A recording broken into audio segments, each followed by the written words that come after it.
New and improved. Two words that businesses love to use. But often it turns out we choose to buy our old favourite. Thank you very much. And the last thing we want is for the winning formula to be changed in any way.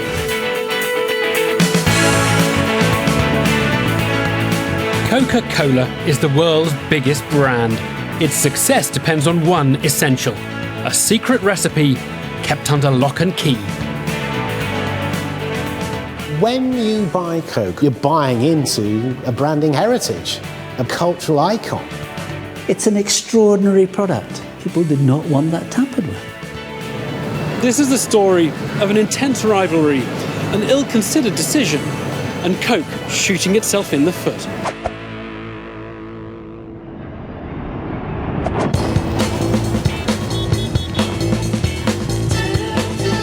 It was April 1985, and Coca-Cola had summoned the press to an important announcement in New York City.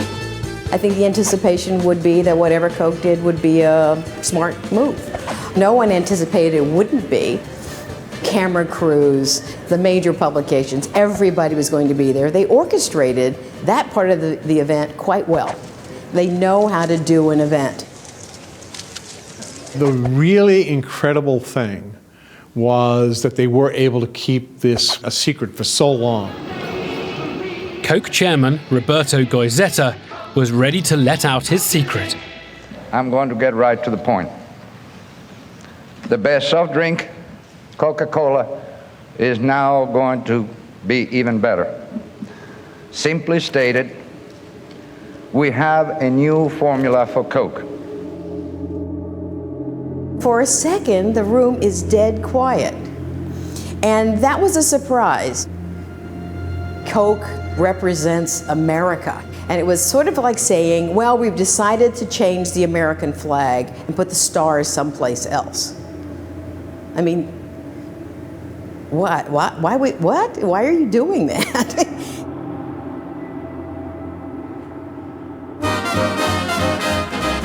Cola drinks were invented in the 19th century. Before long, Coke and Pepsi became arch rivals. But by the Second World War, Coca-Cola had established its supremacy. The US government came to Coke and asked if we could provide Coca-Cola to the troops. We actually had 64 portable bottling plants move around with American GIs. And when the soldiers left, Coca-Cola stayed, making it a global player. In all the world, the best-loved sparkling drink is Coca-Cola. We outsold Pepsi-Cola by margins of 2 to 3 to 1. Coca-Cola always believed it was its secret formula which gave it the edge. Coke has a distinctive flavor all its own that no one has ever succeeded in matching. And for years, Coke's position was unassailable, until we were just the upstart. The number two had been the number two for years and years and years. By the 70s, tired of trailing behind, Pepsi needed something brilliant, something that would change the game. All across America, people are taking the Pepsi Challenge. Pepsi came up with a marketing masterstroke. We instituted the Pepsi Challenge, which told the nation that more people preferred the taste of Pepsi to Coke. Can you tell me which one you prefer? L. You're both sure you like L better. Right. What was your choice? And that resulted in significant share gain, and that was very difficult for Coke to accept because they had been the champion forever. The Pepsi Challenge became a real problem for us and a great concern to our marketeers. And which was it you preferred? Pepsi. Just over half the Coca-Cola drinkers tested prefer Pepsi. Seriously, I mean, I remember it at the time. You almost couldn't refer to Pepsi. It was called PC. It was like your worst enemy. It really was. Well, I'll be darned. Everyone, I believe, on both sides was very, very involved in, let's call it the Cola Wars. That's exactly what it was. Year after year, bit by bit, they were gaining market share. Tell me what you chose. Pepsi. Pressure was growing at Coke to get its market share back. I want you to tell me which of these two colas you prefer. Okay. Guy, come here, come here, come here. You prefer the Coca-Cola? Yeah, I do. You preferred Pepsi-Cola. The Pepsi challenge was a winner. It appeared to prove that people preferred the taste of Pepsi. But even more importantly, it also convinced executives at Coca-Cola that the taste of Coke was its biggest problem. They began to think the unthinkable. The taste of Coke had to be improved. It was not something that you did lightly. You did a lot of market research. Almost 200,000 taste tests were conducted. And those tests showed people preferred the new sweeter flavour. To Coke bosses, this market research was conclusive. Armed with this data, they actually made the decision to go ahead, change the formula, introduce a new product into the marketplace, and withdraw the original formula. Dazzled by what the market research was telling them, Coca-Cola decided to ditch the flavour that had made it the #1 drink all over the world and to replace it with a brand new cola the company had just invented. I remember thinking at the time that this was either unbelievably brave or unbelievably stupid.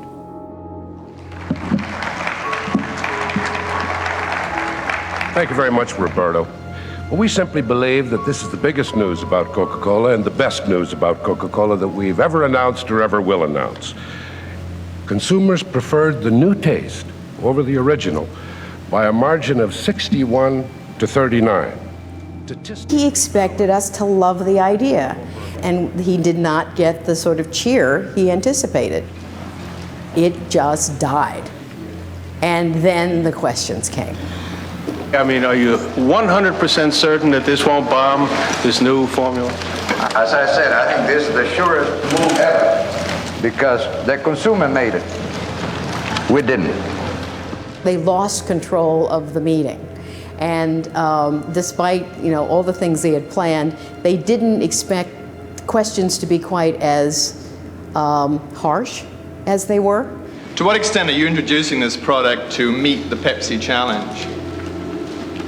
Oh gosh, no. I mean, that's Pepsi challenge. When did that happen? It was very awkward, and I think the tension sort of showed. The responses began to get a little angrier. Are you saying that Pepsi-Cola has no more to do with this than Heinz baked beans or Hershey's Kisses? Well, I don't know. I don't know. You can handle the English better than I can, so I'm not going to get into that argument with you. Thank you very much, and I'd like to invite you to the lobby to try the new taste of Coca-Cola. Thank you. Thank you. We taste the new Coke. Well, actually, it's on television, so you can see me do it. It's sort of flat, and it is sweet, sort of like you left it in an open can in the refrigerator a while. Like the new drink, the press conference had gone rather flat. But Coca-Cola decided to press on. A great new taste, now it's opening night. A colossal event, it is reaching. And all across America, it created a huge fanfare to welcome new Coke.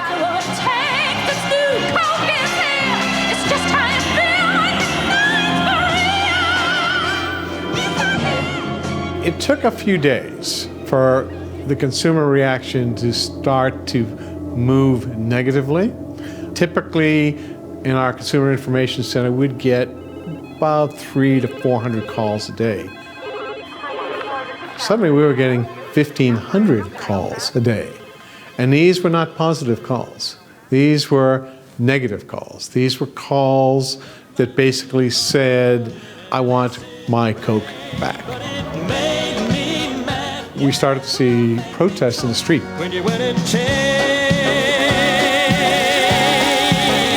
The taste of Coke. Hey, have you tried the new Coke? For Pepsi, things could scarcely be better. It was a very big era, and it was very exciting because it was a day-by-day battle with Coke to take advantage of the situation. In the universal search for great taste, It doesn't take a higher intelligence to figure out why one cola's changed and one cola's chosen. It's astonishing. It's absolutely astonishing that suddenly you give way to a weaker competitor, because that's what happened.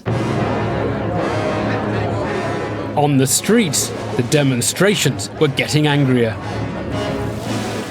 It really got a little out of hand. My oldest daughter is 22. Her first word was Coke. Her second word was Mommy. Employees like myself would be confronted by neighbors saying, "What have you done?" Coca-Cola drinkers of America, thank you for participating. Militant Coke drinkers who wanted their old flavour back kept stepping up their campaign. Coca-Cola drinkers of America. This was a new thing, to see this sort of grassroots organizing around an issue that people felt strongly about. I put our names in. Keen to find out exactly what was going wrong, Coke executives went back to their market research. They realised they'd made some extremely significant errors. There is always a difference between blind taste testing and branded product testing. What you've got to remember with market research, and particularly if you're doing blind taste testing, is that you're doing it without all the brand associations attached. So for people to say, I prefer that product versus that product, there's only one element of what happens in brand thinking. We didn't ask all the questions we needed to ask. All we asked people was whether they preferred taste X to taste Y. We never asked them, how would you feel if we replaced X with Y?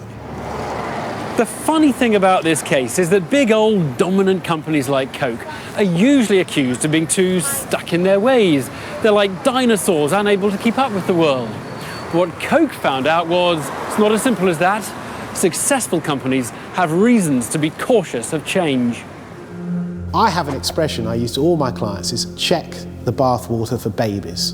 Before you throw out what you do, just check.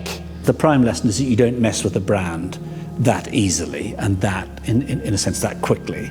And secondly, don't be over-influenced by the noises of your competitor.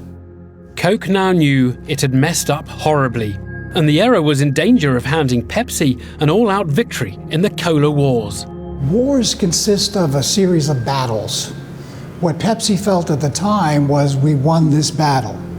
But certainly Coke was not going to lie down and die and not come back with something else. And so the something that they decided to do was to bring back original formula Coca-Cola, this time branded as Coca-Cola Classic. 79 days after the introduction of New Coke, Coca-Cola executives came out again in front of the world's press, this time to say they were going to make a U-turn and revert to the old recipe. Our boss is the consumer, and we want them to know that we're really sorry. Some critics will say Coca-Cola has made a marketing mistake. And some cynics say that we planned the whole thing. The truth is, we're not that dumb, and we're not that smart. It was a huge decision to change back because this was an admission that the original decision was flawed. Corporations seldom say, I'm sorry, or we made a mistake. And it humanized them in a way that benefited that company to this day. It is such a strong brand that even if they make a mistake, people see them like a brother or a sister. They'll forgive their brother and sister, and they'll let them have another chance.